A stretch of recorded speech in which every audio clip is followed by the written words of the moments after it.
कभी सोचा है कि एक नेशन वाइड ट्रांसपोर्ट मेकओवर का इम्पैक्ट सिर्फ ट्रैवल पे नहीं बल्कि प्रॉपर्टी वैल्यूज और रीजनल डेवलपमेंट पर भी पड़ सकता है। इंडियन रेलवेज अभी 6 मेगा इंफ्रास्ट्रक्चर प्रोजेक्ट्स के साथ 5.4 लाख करोड़ से ज्यादा इन्वेस्ट कर रहे हैं, जिसमें नॉर्थ, साउथ, ईस्ट और वेस्ट सब रीजन्स के रेल नेटवर्क्स को मॉडर्नाइज किया जा रहा है। ये सिंपल ट्रैक अपग्रेड्स नहीं है, ये प्रोजेक्ट्स इंडिया को कनेक्टेड, एक्सेसिबल और इकोनॉमिकली वाइब्रेंट बनाने की तरफ एक बड़ा स्टेप है। तो सोचिए, जब रेलवेज ने कनेक्टिविटी और लॉजिस्टिक्स को नेक्स्ट लेवल पे पुश किया है, क्या इसका इफेक्ट रियल एस्टेट और लाइफस्टाइल पे भी दिखाई देगा?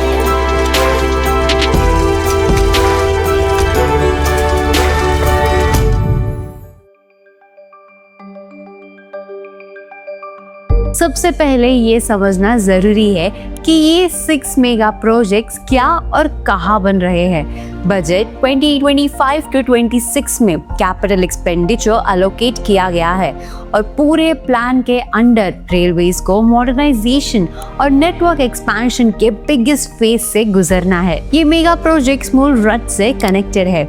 उधमपुर श्रीनगर बारामुल्ला रेल लिंक, ये 272 किलोमीटर कॉरिडोर हिमालयन टेरेन में 36 टनल्स और 943 ब्रिजेस के साथ बनाया गया है। इसमें चेनाब ब्रिज का इंक्लूजन इस प्रोजेक्ट को इंजीनियरिंग माइलस्टोन बनाता है।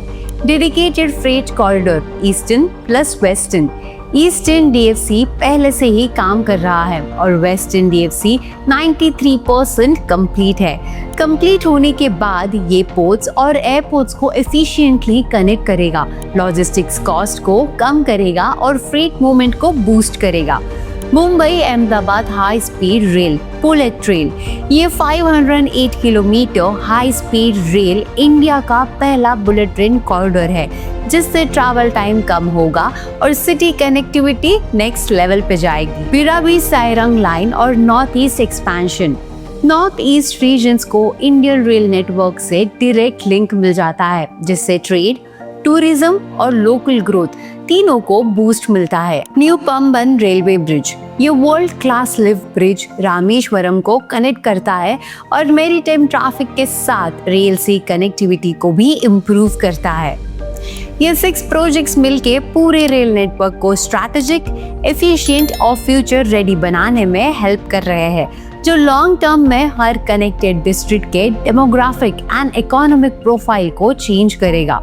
अब जब हमने एक ओवरऑल मैप और स्कोप समझ लिया है, चलिए देखते हैं कि ये कनेक्टिविटी रियल एस्टेट सेक्टर को कैसे डायरेक्टली इम्पैक्ट करेगी। रियल एस्टेट में एक सिंपल और प्रेडिक्टेबल रूल होता है, बेटर कनेक्टिविटी से डिमांड बढ़ती है और डिमांड से प्रॉपर्टी प्राइसेस बढ़ते हैं। इंडियन रेलवेज के मेगा कॉरिडोर से नेशन वाइड मूवमेंट अब फास्ट, कन्वीनियंट और प्रेडिक्टेबल हो गया है। जब ट्रैवल और गुड्स ट्रांसपोर्ट कॉस्ट और टाइम दोनों डिराइव हो जाते हैं, तो लोग जॉब और बिजनेसेस के लिए नए सिटीज एक्सप्लोर करते हैं। स्टूडेंट्स और यंग प्रोफेशनल्स को कम्यूटिंग ईजियर मिलता है। मैन्युफैक्चरिंग और इंडस्ट्रियल हब्स का एक्सपेंशन एक्सेलरेट होता है। जब सराउंडिंग टाउन्स और स्मॉल सिटीज में इकोनॉमिक एक्टिविटी बढ़ती है, तो वहाँ के रेसिडेंशियल और कमर्शियल प्रॉपर्टीज की डिमांड भी नेचुरली इंक्रीज होती है। सोचिए, अगर आप एक प्रॉपर्टी खरीदना चाहे एक डिस्ट्रिक्ट में जहां हाई स्पीड रेल एक्सेस मिल रहा है, क्या आप इन्वेस्टमेंट कंसिडर नहीं करेंगे? ये सिंपल कनेक्टिविटी चेंज आपके इन्वेस्टमेंट डिसीजन को कैसे इन्फ्लुएंस करेगा। अब हम समझेंगे कि ये कनेक्टिविटी इम्पैक्ट किस पैटर्न में रियल एस्टेट ग्रोथ में कन्वर्ट होता है। इंफ्रास्ट्रक्चर अनाउंसमेंट सिर्फ एक हेडलाइन नहीं होते, बल्कि वो एक ग्रोथ साइकिल इनिशिएट करते हैं। ये ग्रोथ साइकिल कुछ इस तरह का होता है। फेज 1 अवेयरनेस और इंटरेस्ट बिल्ड होता है जब प्रोजेक्ट का अनाउंसमेंट होता है। फेज 2 स्मॉल इन्वेस्टर्स और डेवलपर्स अर्ली एंट्रीज देते हैं। Phase 3 commercial structures, logistics hubs और ड्वेलिंग्स डेवलप होते हैं। Phase 4 long term mainstream real estate activity की वेलोसिटी बढ़ाते हैं। Phase 4 long term mainstream real estate activity की वेलोसिटी बढ़ती है। रेलवे मेगा प्रोजेक्ट्स के आसपास लैंड ओनर्स पहले रिएक्ट करते हैं, फिर स्मॉल इन्वेस्टर्स एंटर करते हैं और फिर big developers residential complexes, office parks, warehouses और टाउनशिप प्रोजेक्ट्स अनाउंस करते हैं। ये साइकिल एक वर्चुअस लूप बनाता है जहां कनेक्टिविटी से डिमांड से डेवलपमेंट और डेवलपमेंट से वैल्यू अप्रिसिएशन होता है। ये पूरी कहानी एक सिंपल कॉन्सेप्चुअल फॉर्मूला में समझाना आसान है। जहाँ इंफ्रास्ट्रक्चर इन्वेस्ट होता है वहाँ एक्सेसिबिलिटी इम्प्रूव होती है। एक्सेसिबिलिटी इम्प्रूव होने पर लोग और बिजनेसेस अट्रैक्ट होते हैं, बिजनेसेस आते हैं, डिमांड बनती है और डिमांड से प्रॉपर्टी वैल्यूज ऊपर जाती है। इंडियन रेलवेज के मेगा प्रोजेक्ट्स एग्जैक्टली इसी चेन रिएक्शन को एक्सेलरेट करेंगे। फास्ट कम्यूट, एफिशिएंट लॉजिस्टिक्स और बेटर रीजनल इंटीग्रेशन से रियल एस्टेट को लॉन्ग टर्म ग्रोथ पुश मिलेगा।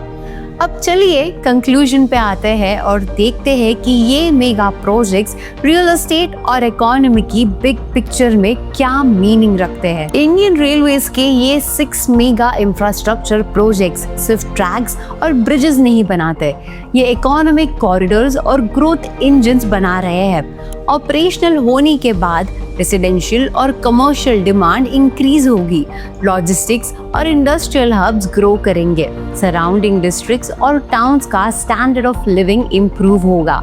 इन्वेस्टर्स के लिए लॉन्ग टर्म वेल्थ क्रिएशन का स्ट्रॉन्ग सिग्नल मिलेगा। अब एक सिंपल सवाल आपके लिए, क्या आपको लगता है सबसे बड़ा real estate boost construction phase में दिखेगा या कंप्लीशन के बाद लॉन्ग टर्म में? कमेंट्स में अपना ओपिनियन जरूर शेयर करें। वीडियो को लाइक, शेयर और सब्सक्राइब करें और स्मार्ट रियल एस्टेट डिसीजंस के लिए अपडेटेड रहे।